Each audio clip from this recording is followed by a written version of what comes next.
Hello students, एक बार फिर से आपको वेलकम करते हैं नंबर 1 क्लासेस में। मैं हूं सुजीत कुमार सक्सेना। आज आपका हिंदी कम्युनिकेशन का लेक्चर नंबर 3 है। तीसरा लेक्चर को हम देने जा रहे हैं। पहला लेक्चर में हम लोग देखने के लिए कोशिश किए क्या क्या सिलेबस पढ़ना है। दूसरा, संप्रेषण क्या होता है, संप्रेषण का जो टाइप्स होता है औपचारिक अनौपचारिक, उसमें क्या अंतर होता है, उन बातों को देखने के लिए कोशिश किए। और नेक्स्ट हम देखने जा रहे हैं जो संप्रेषण के एक और टाइप्स होता है शाब्दिक या अशाब्दिक, अशाब्दिक जिसको बोलते हैं, उसको हम लोग देखने के लिए जा रहे हैं। तो सबसे पहले आपको हम बता दें कि जो संप्रेषण है, जो संप्रेषण से क्वेश्चन आता है, इन्हीं बातों से संप्रेषण का क्वेश्चन आता है। लेकिन और जो हमें सीखना है, उन बातों को हम आगे बढ़ाने के लिए कोशिश करेंगे। किस प्रकार खड़ा होना है, किस प्रकार बोलना है, आवाज़ कहाँ ऊँचा करना है, आवाज़ कहाँ नीचा करना है, उन सारी बातों को आगे नेक्स्ट सिलेबस में दिया हुआ है। लेकिन जो एग्ज़ाम में आता है, एग्ज़ाम के दृष्टि से एक क्वेश्चन और प्रीवियस का क्वेश्चन ये बहुत ही इंपॉर्टेंट होता है, इसलिए हम आपको लिख कर पढ़ाने के लिए कोशिश कर रहे हैं। तो चलिए हम लोग मुद्दा पर आते हैं। तो संप्रेषण होता है, संप्रेषण तो आप लोग जान गए कि वक्ता के बातों को, उनके विचारों को, उनके भाव को श्रोतक तक समझ में आ जाता है, उसी को हम लोग कहते हैं संप्रेषण। तो संप्रेषण को जो बांटा गया है औपचारिक अनौपचारिक, उसको बातों को हम लोग देख लिए हैं। आज हम लोग जो संप्रेषण के प्रकार को देखेंगे, ये 2 भाग में बांटा गया है, शाब्दिक अशाब्दिक। ध्यान दीजिएगा, शाब्दिक अशाब्दिक। शाब्दिक उसको कहते हैं ऐसा संप्रेषण जो शब्दों से मिलकर बना होता है, उस संप्रेषण को हम लोग शाब्दिक संप्रेषण कहते हैं। अशाब्दिक में ऐसा संप्रेषण जिसमें शब्द इस्तेमाल ना होता है, जिसमें शब्द का इस्तेमाल ना होता है, उसे कहते हैं अशाब्दिक। इस दोनों में क्या क्या अंतर है, इन दोनों को हम बहुत ही सरल तरीक़ों से समझाने के लिए कोशिश करेंगे। ज़्यादा हम लिखने के लिए कोशिश ना करेंगे, आप बस समझ लीजिए। एक बार जब देख लीजिएगा, अपने से एक नोट्स तैयार कीजिएगा, अपने से लिखिए। और एक बार और जब इस वीडियो को देख रहे हैं, एक बार और बस एग्ज़ाम से पहले वीडियो को देख लीजिए। आपको पूरा सेमेस्टर पढ़ने की ज़रूरत नहीं है, समझना मेन काम है, रट्टा मारना नहीं है। शाब्दिक संप्रेषण अशाब्दिक संप्रेषण में आपको हम सिखाने के लिए कोशिश कर रहे हैं। शाब्दिक संप्रेषण वो होता है जिसे हम शब्द के द्वारा बोलते हैं, जिसमें शब्द रहता है। उसमें 2 प्रकार से हम कर सकते हैं, इसमें हम लिखित कर सकते हैं, मौखिक भी कर सकते हैं। ध्यान दीजिएगा, आप शाब्दिक में वाणी के द्वारा भी कर सकते हैं और वाणी के बिना भी कर सकते हैं। अर्थात वाणी मतलब जो हमारे मुंह से जो वाणी निकलता है, उसके द्वारा भी हम कर सकते हैं और वाणी के बिना भी कर सकते हैं। किस प्रकार होगा, उन बातों को हम लोग देखेंगे। तो सबसे पहले देखेंगे कि शाब्दिक जो होता है उसे हम समझ गए कि लिखित होता है और मौखिक होता है। तो जो शाब्दिक बात है, इन दोनों से हो, या तो शाब्दिक में या तो लिखित हो सकता है या तो मौखिक हो सकता है, तीसरा और कुछ नहीं हो सकता है। यदि हम जो बोल रहे हैं तो हम हिंदी का शब्द से बोल रहे हैं। ध्यान दीजिएगा, हम बोल रहे हैं जो हिंदी के शब्द से बोल रहे हैं, कुछ हम क्या बोलते हैं, कुछ शब्दों को हम जोड़कर बोल रहे हैं। समझ में आ रहा है? उन्हीं शब्दों को हम लोग मौखिक मौखिक में आता है। और संप्रेषण किसके अंदर आएगा, शाब्दिक में आ जाएगा। समझ में आ रहा है? अभी हम बोल कर रहे हैं, यह है मौखिक संप्रेषण। तो मौखिक संप्रेषण किसको अंदर रहा है, शाब्दिक में, क्योंकि हम आपको जो बोल रहे हैं उसमें कई शब्द हम बोल रहे हैं, कई शब्द को मिलाकर सेंटेंस बोल रहे हैं, और ताकि आपको समझ में आ जा रहा है, उसी बातों को हम लोग कहते हैं शाब्दिक। समझ में आ रहा है? लिखित संप्रेषण, मान लीजिए यहाँ लिखा हुआ है, आपको समझ में आ रहा है, उसी को कहते हैं लिखित संप्रेषण। इसको हम एग्जाम्पल पिछला वीडियो में भी देखे थे, आज भी हम एग्जाम्पल देने के लिए कोशिश कर रहे हैं। मान लीजिए लिखित संप्रेषण क्या होता है और मौखिक संप्रेषण क्या होता है। मान लीजिए लड़का लड़की के एग्जाम्पल देता है, आपको अच्छा तरीके से समझ में आता है। किसी को मान लीजिए किसी से प्यार मोहब्बत हो गया, अब उसको से कह नहीं पा रहा है, तो क्या होगा, एक लेटर लिखता है और लेटर किसी न किसी तरह से उसको पहुंचा देता है जिसको उससे प्यार हुआ है। तो उन बातों को पढ़ता है तो उसको अंदर बातों को समझ में आ जाता है कि अच्छा अगला व्यक्ति हमसे प्यार करता है।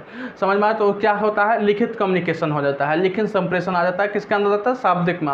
मान लीजिए हमारे कॉलेज में नोटिस निकालना है, समझ में आ रहा है कि छुट्टी है, तो वहाँ क्या होता है, वहाँ लिख कर बोर्ड में रखा जाता है, पिन कर दिया जाता है, ताकि लोग देखता है अच्छा कल छुट्टी है, इस पर्व के लिए छुट्टी है, तो वहाँ लिख कर दिया जाता है। समझ में आता है? लिखित हो जाता है। तो किसके द्वारा लिखित क्या लिखता है, एक शब्द के जोड़कर लिखता है, उसी को शाब्दिक संप्रेषण कहते हैं। तो इस सारे बातों क्या हो गया, शाब्दिक संप्रेषण आ गया। मौखिक में क्या होता है, जो हम बोलते हैं, जो हम बोल रहे हैं, आपको समझ में आ रहा है, समझ में आ रहा है किसी को मान लीजिए हमको कुछ बोलना है, तो मान लीजिए उस क्या बात को हमको कुछ जो विचार है, जो हमारे अंदर जो शब्द है हम बोल रहे हैं, उस बातों को आप समझ रहे हैं, तो इन सारी बातों के इसका आ जाएगा शाब्दिक आ जाएगा। समझ में आ रहा है, शाब्दिक संप्रेषण हो गया। शाब्दिक समझ गए, जो या शाब्दिक संप्रेषण दो तरह से हो सकता है, या तो लिख कर हो सकता है या तो बोल कर हो सकता है। और बोल कर हो सकता है, संप्रेषण को याद है ना, उसको अगला को समझ में आना चाहिए, जो श्रोता है उसको समझ में आना चाहिए। यदि आप कुछ लिख रहे हैं, मान लीजिए हम कुछ भी यहाँ लिख दिए हैं, यहाँ तो हम बहुत कुछ ऐसे ऐसे करके कुछ भी हम एने ओने कर दिए, मान लीजिए लिख रहे हैं, ठीक ना, कुछ भी हम लिख दिए हैं, ठीक ना। हम जो लिख रहे हैं ये आपको समझ में आया नहीं आया, क्योंकि कुछ पता नहीं हम क्या क्या लिख दिए हैं, ठीक ना। मान लीजिए हम समझ भी ले रहे हैं लेकिन अगला आप नहीं समझ रहे हैं, तो ये लिखित संप्रेषण नहीं हुआ। समझ में आ रहा है।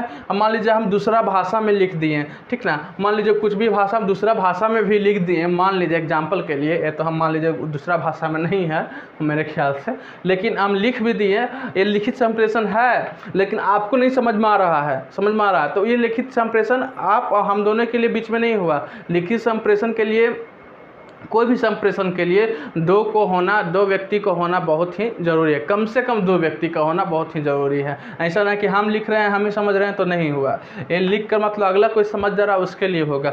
समझ में रहा है। मौखिक वही हो गया, हम कुछ बोल रहे हैं, कुछ बोल दिए, समझ में आया नहीं आया, तो ये मौखिक संप्रेषण नहीं हुआ। हम जो बोल रहे हैं उसको समझ में आना चाहिए, समझ में आ रहा है। ऐसा ही इसीलिए इसी को तो एग्जाम में लिखना है, यही पूछेगा शाब्दिक संप्रेषण क्या होता है, इसको आपको विस्तार से लिखना होगा। ये तो आपको समझ में आ गया लिखित मौखिक। अब हम चलते हैं अशाब्दिक में। अब इसको कैसे समझाना होगा, लिखित तो समझ गया, मौखिक भी समझ गए, लेकिन अशाब्दिक इसमें शब्द ही नहीं रहेगा तो कैसे होगा। समझ में आया नहीं आया होगा।